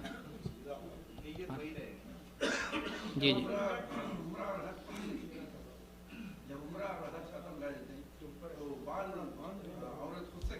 ہاں بالکل کٹ کر سکتے ہیں، مرد بھی ایک دوسرے کو کاٹ سکتا ہے، کتنا آدمی دم دیکھتے ہیں مشین سے اپنے ہاتھ سے پورا مر دیتے ہیں، تو اس اپنے سے بھی کر سکتے ہیں، ہاں ختم ہونے کی بات کر سکتے ہیں، کوئی مسئلہ نہیں۔ پہلے منع ہے، جب پہلے آپ جو ہے نہیں کر سکتے ہیں، لیکن بعد میں جب آپ کام کمپلیٹ ہو گئے ہیں، اب آپ کا کام بال کٹانا ہے، اس ٹائم پہ آپ اپنا بھی دوسرے کا بھی کر سکتے ہیں۔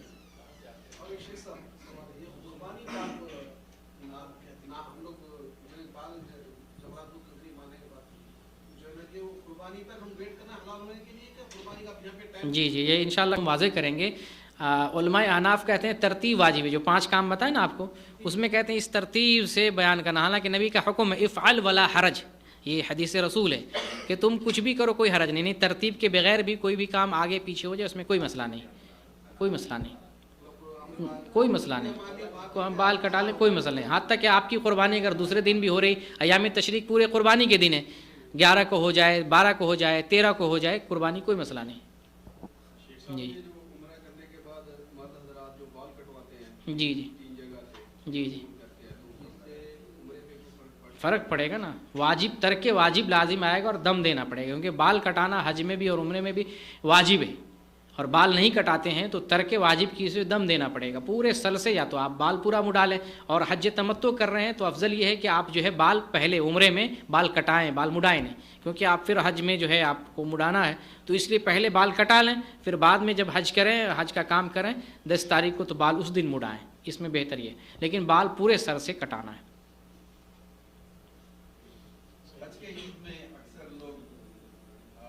سوال جی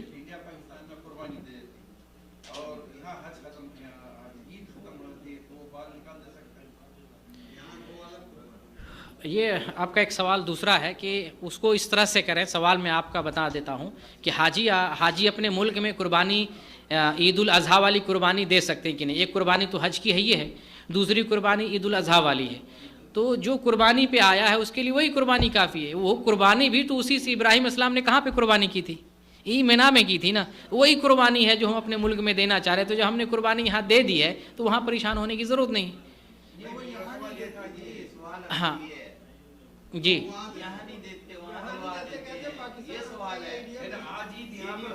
ہاں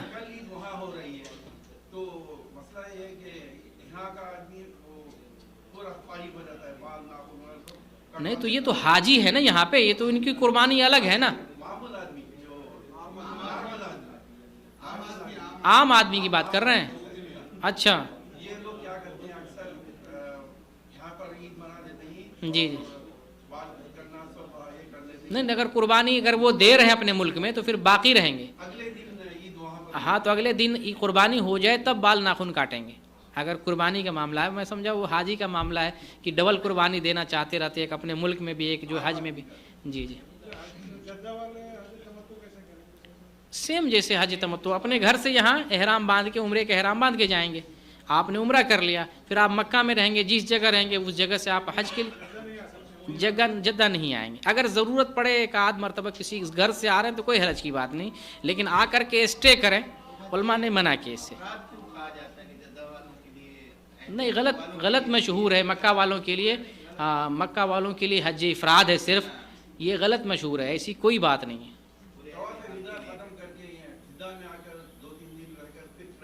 کوئی مسئلہ نہیں، آپ مکہ چھوڑنا ہے تو طواف وداع کر کے آپ القصیم چلے جائیں، ریاض چلے جائیں، کوئی مسئلہ، نو پرابلم۔ نہیں، مطلب مکہ چھوڑنے سے پہلے آپ کو طواف وداع کرنا، مکہ چھوڑ رہے ہیں تو کوئی مسئلہ نہیں، پھر آپ نہیں کہ آپ پھر مکہ ریٹرن جائیں، آپ حاجی ہیں، طواف وداع کریں، مکہ شہر چھوڑ دیں، باقی جدہ جا رہے ہیں آپ، القصیم جا رہے ہیں، اس کا کوئی مسئلہ نہیں۔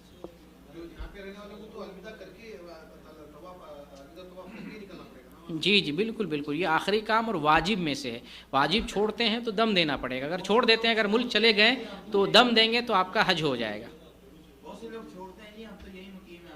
نہیں، اس میں ایک کنڈیشن یہ ہے کہ اگر قربانی کی طاقت نہ ہو تو 10 روزہ رکھ سکتے ہیں۔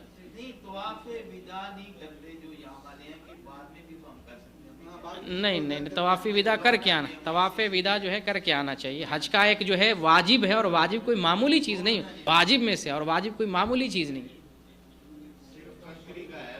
جی پیچھے سے سوال نہیں کوئی آ رہا ہے، ہاں شکیل صاحب کوئی سوال نہیں حج والا؟ سفر کے لیے بتا رہے تھے عورتوں کے سفر کے لیے کتنے الاؤ ہے کہ ہم عورتوں کو جانے دے سکتے ہیں بغیر محرم کے؟ 80 کلومیٹر سے کم۔ ویسے تو جو ہے علماء نے اختلاف کیا ہے کہ کتنی دوری پر سفر مانا جائے گا، تو اکثر علماء نے یہ کہا کہ عرف میں جس کو سفر مانا جائے، چاہے 20 کلومیٹر ہو، 25 کلومیٹر ہو، سفر اگر عرف میں مانا جا رہا ہے، ہاں ہمارا یعنی ماحول اور معاشرے کے اعتبار سے اس پر سفر کا اطلاق ہو رہا ہے، تو بغیر محرم کے نہیں جانا چاہیے۔ لیکن شیخ ابن باز رحمۃ اللہ علیہ جو ایک دن ایک رات کی کنڈیشن بتائی کہ نہیں اس حدیث میں، تو وہ جو ہے چونکہ یہ لوگ سفر جانتے ہیں، اونٹ کا یہ سفر یہیں پر اصل معاملہ ہے نا، تو اونٹ کے معاملے میں، سواری کے معاملے میں زیادہ اندازہ لگاتے، یہ اندازہ لگاتے 80 کلومیٹر ایک دن ایک رات جو ہے چلا جا سکتا ہے۔ تو 80 کلومیٹر کا اگر کوئی سفر کرتا ہے یا اتنی دوری کا، تو محرم چاہیے اس میں، اس سے کم کا ہو تو بغیر محرم کے جا سکتی ہے۔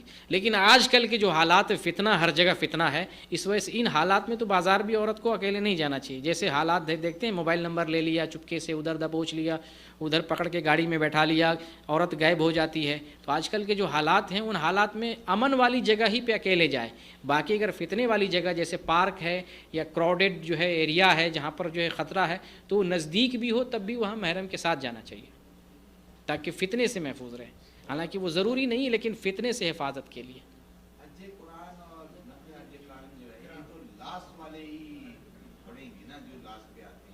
جی جی جی نہیں، پہلے بھی کر سکتے حج کے مہینوں میں، لیکن پھر بہنا پڑے گا، بہت مصیبت ہے اس میں۔ ابھی جا کے احرام باندھ کے اگر آپ جو ہے وہ طواف قدوم اور سعی کر لیتے، باقی رہنا پڑے گا، وہ 10 تاریخ تک باقی رہنا پڑے گا۔ تو یہ ہاں، اس میں کون پھنسنا چاہے؟ جی سفر میں اگر 4 دن ٹھہرتے ہیں کسی جگہ پہ، تو آپ جو ہے مسافر ہیں، قصر سے نماز پڑھیں گے، راستے میں تو پڑھنا ہی ہے۔ کہیں پر بھی چھٹی ہو یا ویسے جا رہے ہیں، 4 دن کسی بھی کوئی سفر 80 کلومیٹر کا سفر ہے، 4 دن اگر آپ ٹھہر رہے ہیں تو آپ مسافر ہیں، قصر سے پڑھیں گے۔ 4 دن سے زیادہ ارادہ آپ کا ہے، اور ارادہ پری پلان ہو، پہلے سے آپ کا پلان ہو 4 دن سے ہم کو زیادہ رہنا ہے، 5 دن یا ہفتہ دن رہنا ہے، تب آپ قصر نہیں کریں گے، آپ فرسٹ ڈے سے آپ مقیم کے حکم میں مکمل نماز پڑھیں گے۔ جی یہ ایک اختلافی معاملہ ہے کہ قصر پڑھے گا، اگر مکمل پڑھتے ہیں تو کیا کوئی جو ہے ثواب نہیں ملے گا یا کوئی گناہ ہے؟ حضرت عائشہ رضی اللہ عنہا سے یہ ہے کہ وہ مکمل پڑھتی تھیں، تو مکمل اگر پڑھے تو پڑھا جا سکتا ہے، لیکن اسلام نے ہمیں رخصت دی ہے، تو رخصت پر عمل کرنا یہ افضل ہے۔ افضل یہ ہے جو اسلام نے رخصت دی ہے۔ حضرت عثمان رضی اللہ عنہ حج میں جو ہے مکمل نماز پڑھتے تھے، اس لیے حنفیہ جو ہے مکمل نماز پڑھتے ہیں، لیکن نبی صلی اللہ علیہ وسلم کا حکم اولا ہے، آپ کا جو حکم ہے وہ اولا ہے۔ جی جی جی مسافر ہوں گے، سنت نہیں پڑھیں گے، نفلی آپ عبادت کریں، 2 کر کے نفلی عبادت کر سکتے ہیں، فرض پڑھیں گے، اس کے بعد آپ نفل نماز پڑھ سکتے ہیں 2 کر کے۔ بارک اللہ۔ اور کوئی سوال؟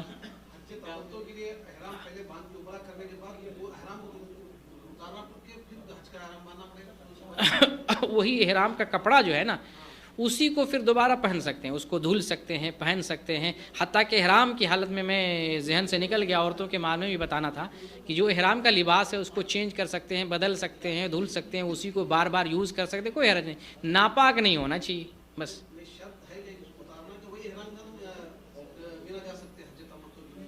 حج تمتع کے لیے اچھا، یعنی کھول کے جو ہاں کوئی مسئلہ نہیں، آپ جا سکتے ہیں۔ اصل معاملہ نیت کا ہوتا ہے، احرام نیت کو کہتے ہیں۔ آپ نے نیت کر کے احرام باندھ لیا، عمرہ مکمل ہو گیا، نیت ختم کر لی احرام کی، بس معاملہ ختم، اسی میں جو ہے آپ جو ہے نکل سکتے ہیں، ہاں کوئی مسئلہ نہیں۔ جی جی کوئی مسئلہ نہیں، پھر دوبارہ آپ نیت کریں گے، جب نکلنے لگیں گے دوبارہ آپ نیت کریں گے لبیک حج۔ جی جی بارک اللہ۔